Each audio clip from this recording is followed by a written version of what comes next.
Presiden ke-7 Joko Widodo, Jokowi, mengapresiasi langkah penyidik Polda Metro Jaya yang segera mengungkap hasil penyidikan kasus tudingan ijazah palsu, Jumat, 7 November 2025. Sebanyak 8 orang ditetapkan Polda Metro Jaya sebagai tersangka dan dibagi menjadi 2 klaster. Jokowi merespons bahwa hal itu berarti akan memulihkan nama baiknya secara hukum dan tidak berfokus pada siapa tersangka dalam kasus tersebut.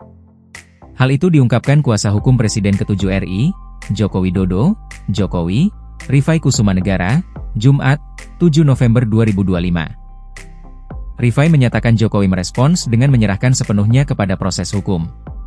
Penetapan tersangka adalah bagian dari proses penyidikan, dan beliau sendiri sudah menyerahkan pada mekanisme hukum yang berlaku, ujar Rifai, dilansir dari tribunmedan.com. Menurut Rifai, laporan polisi yang diajukan Jokowi bertujuan untuk menguji keaslian ijazahnya secara hukum serta memulihkan nama baiknya. Jadi, soal siapa tersangkanya, bukan menjadi koncernya, ucap Rifai. Rifai mengatakan proses hukum yang telah berjalan selama 7 bulan masih dalam koridor wajar sesuai mekanisme Kitab Undang-Undang Hukum Acara Pidana, KUHP.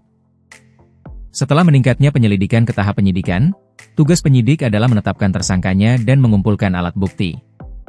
Jadi penetapan tersangka ini merupakan bagian dari proses penyidikan, dan tenggang waktu 7 bulan ini masih dalam kewajaran, ujar Rifai. Rifai menjelaskan, pihaknya telah menerima surat pemberitahuan perkembangan hasil penyidikan, SP2HP, dari penyidik pada 7 Oktober 2025. Rifai mengatakan proses hukum yang telah berjalan selama 7 bulan masih dalam koridor wajar sesuai mekanisme Kitab Undang-Undang Hukum Acara Pidana, KUHP. Setelah meningkatnya penyelidikan ke tahap penyidikan, tugas penyidik adalah menetapkan tersangkanya dan mengumpulkan alat bukti. Jadi penetapan tersangka ini merupakan bagian dari proses penyidikan, dan tenggang waktu 7 bulan ini masih dalam kewajaran, ujar Rifai. Rifai menjelaskan, pihaknya telah menerima surat pemberitahuan perkembangan hasil penyidikan, SP2HP, dari penyidik pada 7 Oktober 2025. Rifai menegaskan, pihaknya, termasuk pelapor yakni Jokowi, siap menuntaskan proses hukum hingga ke persidangan. Ia mengatakan bahwa laporan yang diajukan kliennya, Jokowi, tidak menyebutkan nama individu tertentu, melainkan beberapa tautan, link, media sosial yang diduga menyebarkan fitnah. Dalam laporannya, Pak Jokowi tidak pernah menyebutkan nama tertentu dan hanya menyampaikan beberapa link media sosial yang diduga melakukan fitnah terhadap dirinya, ucap dia. Adapun 12 nama terlapor itu hasil penyelidikan yang dilakukan Polda Metro Jaya, tambahnya. Daftar tersangka kasus ijazah palsu Jokowi.